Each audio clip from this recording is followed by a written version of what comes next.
¿Cómo estás todos? Amigos, bienvenidos nuevo a nuestro canal de YouTube Chetna y Vishal. Amigos, fue un placer volver a verlos। तो दोस्तों, अगर video पसंद आए तो video को like कर दीजिएगा, चैनल को सब्सक्राइब कर दीजिएगा और हमारी वीडियो को अपने फ्रेंड्स और फैमिली मेंबर्स के साथ शेयर करना मत भूलिए। तो दोस्तों, let's get starting the video. दोस्तों, आज की जो वीडियो है वो आप सभी के कमेंट के अनुसार हम लेके आए हैं, वो है हमारी लव स्टोरी।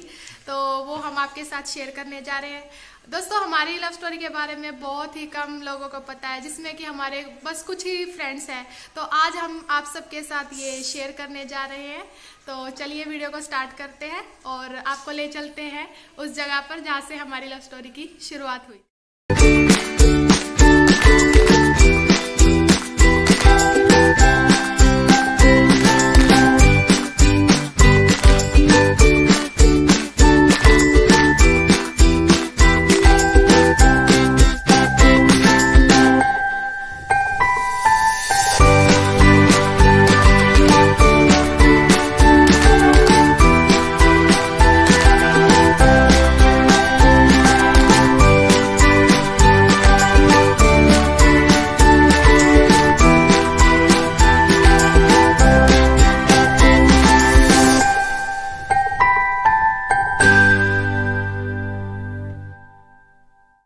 तो दोस्तों, सबसे पहले हम जहाँ मिले थे वो है ये चेयर।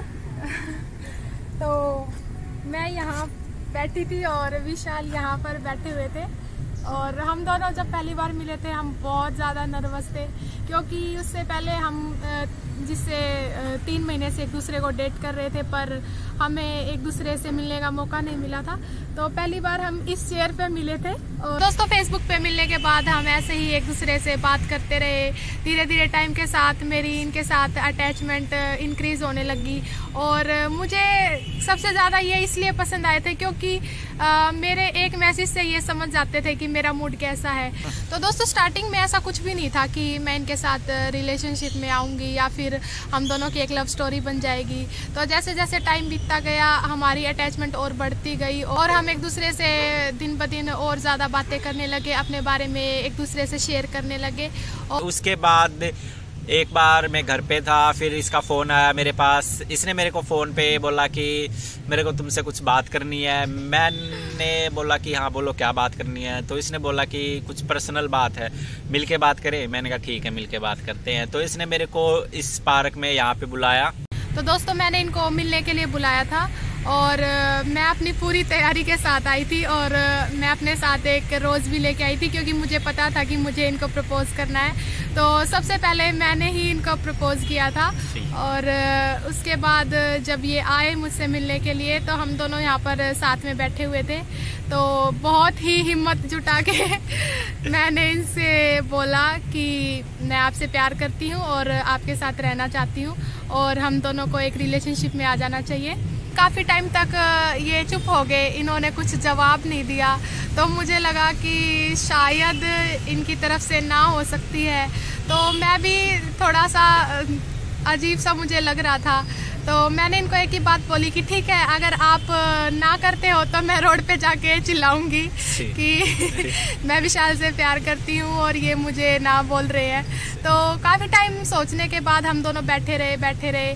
तो उसके बाद इन्होंने बोला कि ठीक है, मैं भी आपको पसंद करता हूँ, पर बोल नहीं पाया। दोस्तों, ऐसे ही करते करते जो हमारी लव स्टोरी थी, तो हमारी लव स्टोरी को 6-7 महीने के करीब समय हो चुका था और हम एक दूसरे के साथ बहुत ज़्यादा खुश थे। हम एक दूसरे से मिलते थे, इंजॉय करते थे लाइफ को और लव स्टोरी बहुत ही ज़्यादा अच्छी चल रही थी। पर जो हमारी शादी है वो इतनी जल्दी कैसे हुई है मैं आपको बताती हूँ कि 7 महीने हमारी रिलेशनशिप को हो चुके थे। और उसके बाद हमने सोचा था कि जिस दिन हमारी स्टडी कंप्लीट हो जाएगी और हम अपने पैरों पे स्टैंड हो जाएंगे या लाइफ में कुछ सक्सेसफुल हो जाएंगे, कुछ करने लगेंगे, तो हम हमारी रिलेशनशिप के बारे में अपनी अपनी फैमिलीज़ को बता देंगे और हमारी शादी बहुत अच्छे से हो जाएगी। पर ऐसा नहीं हुआ, क्योंकि जो मेरी फैमिली है वो मेरे लिए एक रिश्ता भी ले आए थे और जो लड़के वाले थे वो मेरे घर पे आए मुझे देखने के लिए। उस दिन मुझे समझ नहीं आ रहा था कि मैं क्या करूं, मैं अपने फादर को बताना भी चाहती थी, पर मैं मेरी हिम्मत ही नहीं हो रही थी। जैसा कि आपको पता है कि जो मेरी फैमिली है वो एक जॉइंट फैमिली है जिसमें हम सब हैं। तो जो मेरे चाचा चाची थे और जो मेरे भाई बहन थे, सभी को वो लड़का जो है वो बहुत पसंद आया, पर मैं बिल्कुल भी इस चीज़ के लिए रेडी नहीं थी, क्योंकि मैंने जो सोचा था वो यही था कि शायद लाइफ में कुछ अचीव करने के बाद मैं अपनी फैमिली को विशाल से इंट्रोड्यूस कराऊंगी, पर ये बहुत जल्दी हो गया। और शायद मेरे फादर को भी वो लड़का पसंद आ गया था और वो मेरे लिए उसे चूज़ कर चुके थे कि मैं अपनी भाई जो डॉटर है उसकी मैरिज इसी लड़के के साथ कराऊंगा। तो शुरू में तो मैंने उनको कुछ नहीं बोला कि हाँ मैं करना चाहती हूँ या मैं नहीं करना चाहती या मैं किसी और से प्यार करती हूँ। तो शुरू में मैंने उनको कुछ नहीं बोला, और जिस दिन वो लोग मुझे देख के गए और मुझे एक्सेप्ट कर लिया शादी के लिए, और उससे अगले दिन की ये बात है कि मैंने सोचा कि शायद मुझे अपने फादर को ये चीज़ बता देनी चाहिए, क्योंकि मैं विशाल से ही प्यार करती थी और मुझे इसी के साथ रहना था। तो वैसे तो इंडिया में माँ बाप की चॉइस से अगर शादी हो जाए तो सभी जो हमारी सोसाइटी है वो इस चीज़ को अच्छा मानते हैं, क्योंकि लव मैरिज करने में थोड़ी डिफ़िकल्टी आती है। पर मुझे पता था कि मैं विशाल के साथ ही खुश रह सकती हूँ, क्योंकि मैं इनसे बहुत ज़्यादा प्यार करती थी। तो उन्होंने फिर शादी के लिए बोला, तो उन्होंने बहुत जल्दी कर दी थी। उन्होंने बहुत जल्दी ये कर दी थी कि भाई हमें कुछ ही दिनों के अंदर ही भाई शादी करनी है और भाई हमें इस लड़की को अपने घर पे लेके जाना है। तो जिस दिन उनका फ़ोन आया जो कि उस लड़के के घर वाले थे, तो उन्होंने मेरे फादर को बोला कि अब हमें भाई दोनों बच्चों की शादी कर देनी चाहिए। पर बहुत कम टाइम था दोस्तों वो, कि शायद 15 या 16 दिन का टाइम था, उसके बाद ही उन्होंने शादी के लिए बोल दिया था। तो मैं बिल्कुल भी रेडी नहीं थी, क्योंकि ना ही मैं उस लड़के को जानती थी, ना मैं उससे प्यार करती थी। ऐसा कुछ भी नहीं था कि जो मैंने उसके बारे में जाना हो।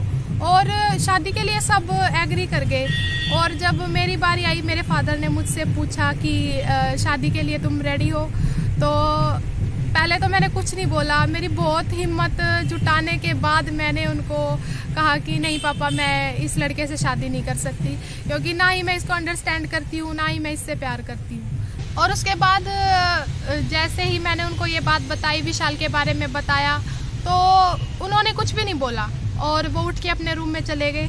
और मैं इंतज़ार कर रही थी कि वो कुछ बोलेंगे, वो मुझे कुछ कहेंगे कि भाई मुझे विशाल से मिलना है या नहीं मिलना। तो सुबह हुई, और सुबह होते ही मेरे फादर ने एक ही चीज़ बोली कि ठीक है, विशाल से हमें मिलना है। पर दोस्तों उस टाइम पे मैं बहुत ज़्यादा डरी हुई थी, क्योंकि मुझे नहीं पता था कि मेरे फादर विशाल से मिलके हमें एक्सेप्ट करेंगे या नहीं करेंगे, या हमारी जो शादी है उसके लिए खुश होंगे या नहीं होंगे। तो उस टाइम पे मेरे मन में सिर्फ एक ही चीज़ थी कि चाहे कुछ भी हो जाए, मुझे विशाल के साथ ही रहना है। तो मैं बहुत डरी हुई थी उस टाइम पे दोस्तों, और मुझे ऐसा लग रहा था कि अगर हमारे फैमिली वाले नहीं माने हमारी शादी के लिए तो हमारा क्या होगा। और सेम सिचुएशन दोस्तों विशाल की फैमिली की तरफ से भी थी, क्योंकि इसको भी नहीं पता था कि इसके फैमिली वाले क्या रिएक्ट करेंगे, या वो मुझे एक्सेप्ट करेंगे या नहीं करेंगे। तो एक हफ्ते बहुत ज़्यादा स्ट्रगल के बाद और बहुत ज़्यादा हमने प्रॉब्लम को फेस किया, और बिल्कुल एट लास्ट जब सबको ये रियलाइज़ हुआ कि हाँ ये एक दूसरे के साथ ही खुश रहेंगे और ये दोनों अलग नहीं रह सकते, तो हमारी दोनों की फैमिली मान गए उस चीज़ के लिए। नहीं पता था कि रिज़ल्ट क्या होने वाला है, पर हमने ठान ली थी कि हमने एक दूसरे के साथ ही लाइफ स्पेंड करनी है। और फिर भी ये मेरे साथ खड़े रहे और मैं इनके साथ खड़ी रही, और हमें पता था कि रिज़ल्ट चाहे जो भी हो पर हमें एक दूसरे के साथ ही रहना है। तो उसके बाद इतने स्ट्रगल के बाद एक हफ्ते के बाद विशाल की फैमिली ने मुझे एक्सेप्ट कर लिया, और मेरे फादर ने भी विशाल को एक्सेप्ट कर लिया, और फिर हम दोनों की फैमिली एक दूसरे के साथ मिले। और फिर उसके बाद हमारी फैमिली और विशाल की फैमिली सब ने डिसाइड किया। मेरी फैमिली की तरफ से हाँ हो गई थी और इसकी फैमिली की तरफ से भी हाँ हो गई थी, तो मैं इसके साथ जो है इसके घर पे आ गई।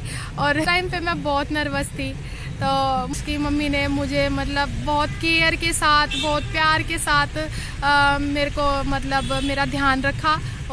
और दोस्तों अगली सुबह मैं विशाल की पूरी फैमिली से मिली और शादी के 1.5 साल बाद और जब मैं प्रेग्नेंट हुई तो ये मेरे लिए बहुत खुशी की बात थी, क्योंकि हमारी जो लाइफ में प्रॉब्लम्स आई, जो हमारा लाइफ का जो स्ट्रगल रहा है या जो हमारी लव स्टोरी रही है, उसके बाद ये मेरे लिए एक बहुत ही मतलब बहुत अच्छा मोमेंट था जिस दिन मुझे ये पता चला कि मैं प्रेग्नेंट हूँ। अब हमारा बेबी आने वाला है। ये हमारी लाइफ का एक चैप्टर था और दूसरा चैप्टर जो शुरू होने वाला है वो हमारे बेबी के साथ होगा। तो यहाँ तक की जो स्टोरी थी वो हमने आपको बता दी और आगे की जो है वो हम आपके साथ शेयर ज़रूर करेंगे, जो भी हमारी लाइफ में आगे होगा। तो दोस्तों उम्मीद है जो पिछली वीडियोस में आपने हमें प्यार दिया है वो हमें आगे भी देते रहेंगे और आपको मैं होप करती हूँ ये वीडियो बहुत पसंद आए। तो ऐसे ही हमें सपोर्ट करते रहिए और हमें अपना प्यार देते रहिए। Muchas gracias amigos, namaste, chao।